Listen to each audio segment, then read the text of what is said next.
Hello, everyone from the World Health Organization headquarters in Geneva. My name is Alexandra Kuzmanovic, and on behalf of WHO, I wish you all healthy and happy 2020. This year is designated to nurses and midwives, and they play an essential role in delivering healthcare everywhere around the world.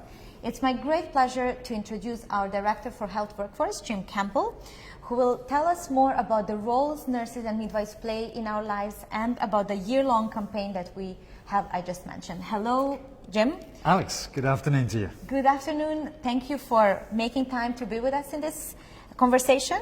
And just to set the scene first, can you tell our viewers why did we designate 2020 as the year of the nurse and the midwife? Indeed, so good afternoon everyone and happy 2020, indeed the year of the nurse and the midwife, two occupations which are central to the workforce teams and the ambition of health for all, universal health coverage. We're just a few meters away from the executive boardroom of the World Health Organization here, where the decision for the 2020 year was taken a year ago into the proposal to the World Health Assembly. And why a year? Why a year to celebrate? Clearly, member states all over the world recognize that the largest occupation in the workforce, more than 50%, are nurses and midwives.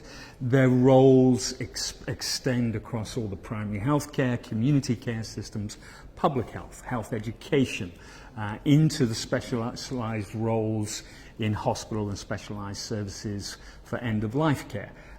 Member states, the ministers recognize this. And the year is to celebrate their role, to celebrate their contribution, to recognize and respect what they do, but also to take action and to really try to say that with a decade left for the sustainable development goals and the agenda, we need to invest, we need to take action, and we need to invest.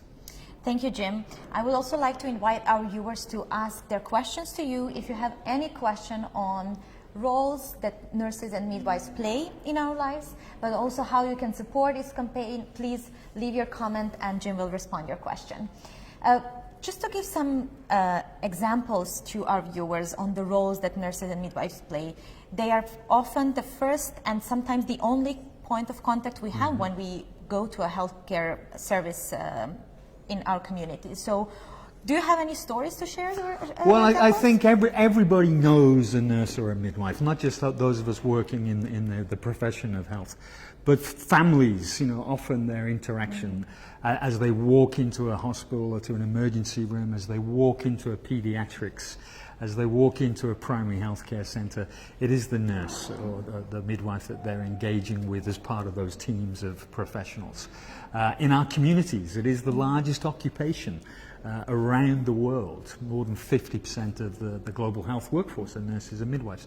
And so everybody knows at least somebody in their family or their close networks that is in this occupation. It's one of the most trusted professions in the world. Year after year after year, when the public votes on who do they trust most, nurses and midwives are up there indeed. And their roles cover so much of what we anticipate around our healthcare systems, our health education systems. In many countries, there's always a nurse within the school who provides and engages with people from sort of the age 5 upwards to in their primary school years. So I think each of us has a story to tell around a nurse or a midwife. Thank you, Jim. But what are the challenges they face in their jobs? Well, many. I think we see there's an increasing demand on healthcare, an increasing expectation from healthcare around the world. All families want to ensure that they can have healthcare for themselves, for their parents, for their peers, for their children. The cost of healthcare is rapidly increasing around the world. Non-communicable diseases are a challenge. And so like all other professions, there's a continuous challenge within that dynamic of the resources that are made available to the education and employment of nurses, often the wages and the remuneration, the decent work conditions. Do they have access to water, electricity, sanitation? Do they have the necessary supplies? Are they given the autonomy around their scope of practice. A lot of people are educated to a bachelor's degree level and then have a scope of practice which can really make a difference, but often the system doesn't allow them to. So challenges everywhere, let alone the challenges we see in some of the fragile and conflict states that WHO works in. The challenge of working when your hospital is under attack, the challenge of working when you individually may be attacked. So these are personal challenges as well as systemic challenges. Thank you, Jim. I mean, it was very important to explain what are the challenges. Not just we know what they do for us, but we don't know actually what they are facing when they come to their jobs. We already received a question from Huma Lizarus. What is the role of midwives per new guidelines in underdeveloped countries such as Pakistan, India, etc.? Vaccination and infant mortality continually remains the issue, she says. Indeed, and we part of the year in the Nurse Midwife, we're working collaboratively with the International Confederation of Midwives, with the International Council of Nurses, with Nursing Now, and the UNFPA as well. And obviously, when we're looking at child health care, when we're looking at pediatric services, sexual and reproductive health services, nurses and midwives play a critical role. The evidence around the contribution of the profession of midwifery, it's not just about delivering babies. They have an active role in the antenatal care, they have an active role in neonatal care, they have an active role in mental health. And indeed, the essential interventions package, we see that a midwife, when trained to full scope and when licensed and regulated, has the capacity, the competencies to deliver a very extensive range of healthcare services. So we should look at how the role of these individuals in teams to deliver primary healthcare services, immunization services, etc. Should be very much looking at how do you maximize those. Thank you, Jim. What is WHO doing to support nurses and midwives around the world? Well, part of the action that we want to see from this year, the member states have designated this the year, and we will celebrate in this first period, but we want to see the actions being taken. And through my colleague Elizabeth Eero, the Chief Nursing Officer, her office, through my own department in the Health Workforce team, we're supporting governments to actually look at what are the key policy areas, the key policy challenges that they may be faced with. But we're also engaging with them in terms of what are the local solutions, what would work where in what context. The other key element that we'll be doing is talking indeed not just to ministries of health, who are our audience, but we're talking with ministries of labour, with ministries of employment, with ministries of finance. Investing in nurses and midwives, the largest share of the workforce, has multiple benefits. It improves the delivery of our healthcare services. It has an impact on employment, and employment for youth in particular. It has an employment in many, many countries. The largest share of the workforce are women. So we also have an impact on providing decent work for women, which is the gender equality challenge as well. So we're making sure the WHO's message is not just talking to ministries of health, but talking to many other different sectors to invest in nurses, to invest in midwives, their education, employment, and their retention. Thank you, Jim. What will be the role of youth in all these actions that we are expecting to happen? We recognise, and we have over the last several years really been promoting the role of youth in all of our healthcare work as the World Health Organization. They are the beneficiaries of healthcare services, but they are also an active part of today's workforce and the future workforce who provide health for all. We have actively got involved with the youth groups. They will be coming as part of the World Health Assembly and the Chief Nurses meeting this year in May, a delegation of youth nurses from all around the world. But we also see in the data that we will launch on World Health Day, many countries, the nursing workforce is aging. And so the youth will make up an ever-increasing share of the workforce. So we want to listen to them. We've looked at the evidence. We have a whole group that will publish a new report here in February in Geneva about the contribution of youth to the health workforce discussion. So definitely part of our major target audience. That's great to hear. We are receiving more questions. So here's one from the Philippines. What are the challenges linked to migration of health workers? Globally, we've seen in the last decade the migration of health personnel is increasing. But it's increasing, it's not just the traditional concept of moving from the global south to the global north. It's moving in many different directions. From parts of Asia into the Middle East, from Africa into the Middle East, within Africa, within Latin America. And so it's a very complex picture. Nurses, like any other profession, are in demand all over the world. We see an 18 million shortfall globally of health workers by 2030. And we need to take action on that. And obviously, if countries are not producing enough graduates themselves, then there's often an opportunity to look at creating job opportunities for people from other countries. And we want us to see how we don't prevent that necessarily, but that we look at good practice and good ethical behavior in the mobility of health professionals. Thank you, Jim, for explaining this. And I'm happy actually to share that we have some nurses and midwives watching us here. Yoti Kalal, nurse working in India. Sandra Arellano, community health nurse. So thank you all nurses and midwives as well for watching us today. And here are more questions. There is another one from Huma Lizarus. How WHO is promoting to equip nurses and midwives about polio eradication in Pakistan?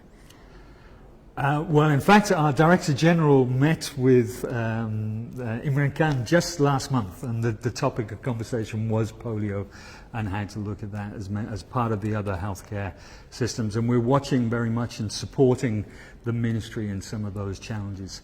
I think there's huge opportunity that the team of professionals and support staff involved in polio eradication efforts around the world, absolutely critical. We look forward to continuing to support Pakistan in those endeavors.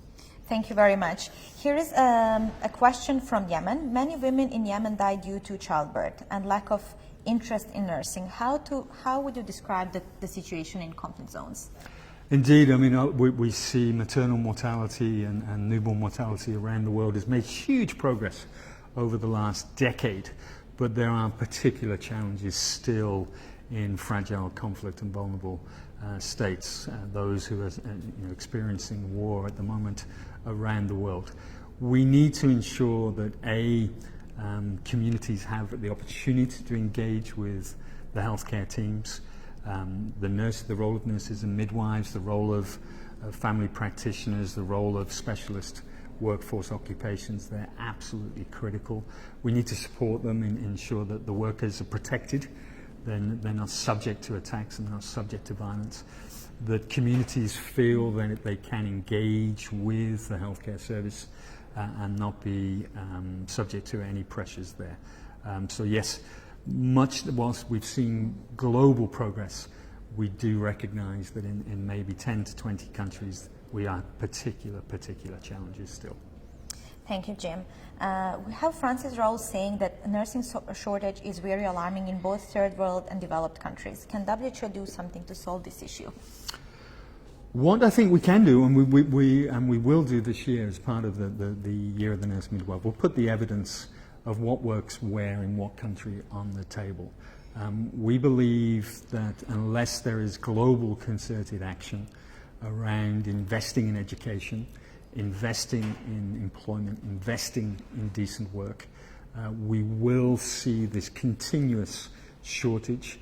And when there's a shortage, so you fuel labour mobility and migration. So we need to make sure that all countries, the high-income countries, have a plan of action which is around a sustainable workforce. It's encouraging to see some of the OECD and high-income countries really already celebrating this year. We've been following Twitter since the 1st of January. Many are actively engaged in celebrating the year. They need to take action. And in low and middle income countries, similar. It's an opportunity to really make a big difference this year. Thank you, Jim. We have another question from Pant Ashok. Actually, he says that nurses and midwives have loads of roles, as you mentioned, but they're still underpaid. Do you have any comment to this? Indeed, there's consideration that the wages, remuneration for the work that they do and the contribution they make.